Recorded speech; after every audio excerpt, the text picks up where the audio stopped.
Welcome back to Fantasy Football Today. I'm Jamie, that's Dave, that's Heath. We're talking sits for Week 18, and let's start with the guys that Dave is avoiding. He's avoiding an entire team. Stay away from the New York Giants, as they are expected to potentially rest a good portion of their starters, unless, of course, Brian Daboll tells them differently. J.K. Dobbins, avoid. Christian Kirk, I don't know if you want to do that one, Dave. Juju Smith-Schuster and Deontay Johnson. Let's start with Dobbins taking on the Bengals here. He's been good. At times he's been great. You don't think he's going to be a starting fantasy option, though, in Week 18? We're assuming that the Bengals have something to play for in their defense. Their starting defense is on the field a lot, and this is a Ravens offense that hasn't scored more than 17 points in a game since Lamar Jackson got hurt. This is a Bengals run defense that's been great once they got DJ Reader back. I think it's going to be a tough matchup for J.K. Dobbins, who just tied his season high in snaps last week, playing 50% of the work for the Baltimore Ravens. He is a low-end number 2 running back at best in non-PPR. Yeah, I made the case on our podcast this morning that if I'm the Ravens, I don't even play him as much as that, just because you know you're playing next week. Mm-hmm. He's more valuable than Gus Edwards. He's been a little fragile. Like, why even risk it? Even if they do have something to play for to win the division, which it doesn't seem like that's going to be likely. Christian Kirk. So you sure you want to go this route?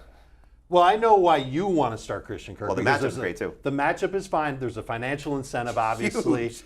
But we're talking about a guy that just got paid. How many guaranteed millions of dollars did he get when he signed in I don't know about you. If you tell me I have a chance to earn another $1.5 million, which is within reason, I'm going for it. Of course they're going to go for it. But I also think that you're going to see Evan Ingram have a big role and Zay Jones have a big role. And that's who had a big role for Jacksonville the last time they played against the Tennessee Titans. I am nervous about Christian Kirk breaking through when he hasn't been big for Jacksonville lately.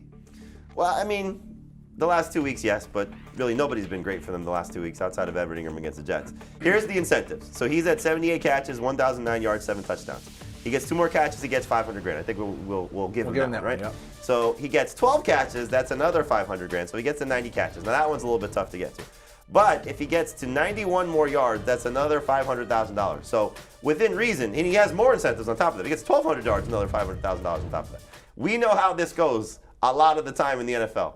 You get these bonuses opportunities. He is attached to Trevor Lawrence right now. Hey, Trevor. Hey, Trevor. Hey, Trevor. He's going to buy him dinner, I'll buy right? you anything you the want, problem Trevor. is that he can already buy Trevor anything he wanted. He signed a 4-year, $72 million contract. Does not matter. That's like saying you get an extra $20 just to host this show. Dave, that's different. And I'm going to do it. Dave, there's money right there. You going to go get it? That's paper. That's You not gonna go real get it? money. No, No, that's money. You going to go get it? How much? $1.5 million. You going to go get it? Thank you very much. All right. You're sitting Juju Smith-Schuster. I'm out of here. Show's over. I'm starting vacation early now. Juju, you're not starting him? No, because he also hasn't had a big role lately. We know McCole Hardman's coming back in this offense. It's a great matchup. We think he's going to come back. We think there's a chance. I'll soften it like that. But also, Travis Kelce is going to rough in this game against the Raiders. He typically does. I'm a little nervous about Smith-Schuster going and having a huge game. I like him as a flex. All right, so we'll see how things go there for Juju in prime time. Let's talk about the sits for you, Heath. You got Tom Brady, A.J. Dillon, DJ Chark, Terry McLaurin, and Cole Kmet. So Dave likes Dillon. He has him as a start. You don't think he's going to have another productive game, though? He hasn't had. He's had some good games. A lot of it's touchdown dependent, but he's going to have a quality game enough to make him start this week. He's really just scored touchdowns. The last 3 weeks, 11 carries for 36 yards, 11 carries for 36 yards, 12 carries for 41 yards. The rushing efficiency has been absolutely awful.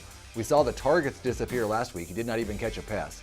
And this Lions run defense, as Dave said, really looks like they've had one blip, basically, over the last 2 months. I think it's a good run defense. The Packers will have to throw to win, and Dillon will not be a big part of that.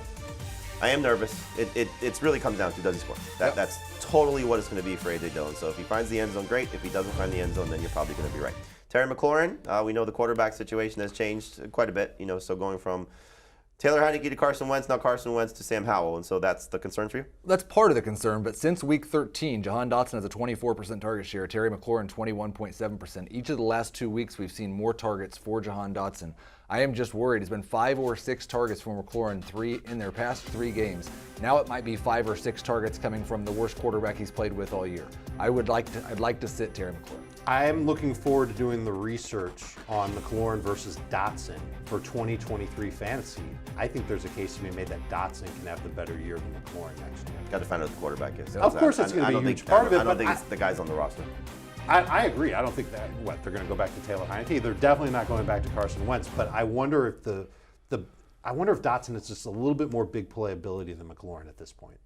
He does. I mean, it's just a matter of who's going to get more targets, and so McLaurin, the fact that they paid him, I think that speaks volumes to what they think of him long term.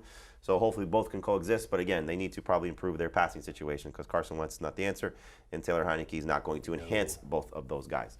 Cole Kmet, no Justin Fields, so you're completely out? I'm just mostly completely out on the Bears passing game as a whole. I still think David Montgomery could have a good day, but I think David Montgomery might be their leading receiver in this game. Tough to trust. He didn't have a great game with Trevor Siemian the last time we did not see Justin Fields play. Targets should probably be there. He's probably looking at 6 to 8 targets, but again, it's tough to trust against a Vikings team that, for the most part, has been good against opposing tight ends. So you see, we are almost all in agreement there. We're out on Cole Kmet. The sits for me for Week 18: Deshaun Watson. I'm not buying last week's game as making he's a must-start guy. Brian Robinson, Deontay Foreman, Jalen Waddle, and Pat Freiermuth. For Watson last week, he had 27 fantasy points, his best game in the 5 starts that he made for the Browns. But the Steelers' defense has been, for the most part, fantastic since TJ Watt came back in Week 10. Only one quarterback over that span has been over 19 fantasy points, and it was Joe Burrow. Now, granted, they haven't exactly faced murderer's row when it comes to quarterbacks. Tyler Huntley twice in that stretch.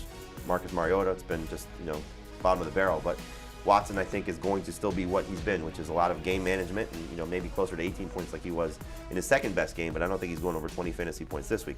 Deontay Foreman, we know, has been really good for fantasy managers for the majority of the second half of the season, but this Saints defense has been good. They've only given up 2 touchdowns to running backs in the second half of the season since Week 8, and so I think it's going to be tough for him to run against this defense. This feels more like a Chuba Hubbard game.